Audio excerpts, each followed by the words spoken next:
এবারের দুর্দশার কথা কহন না যায়, পেটের ক্ষুধায় কত লোকে লতা পাতা খায় রে।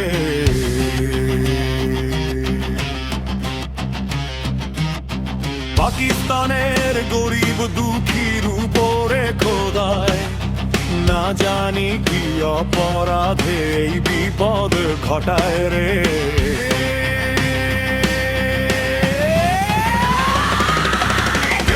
ক্ষুধায় সন্তান যখন কেঁদে বুক ভাসায়, এই দুঃখে মা বাপের গলে ফাঁসি দিতে চায় রে।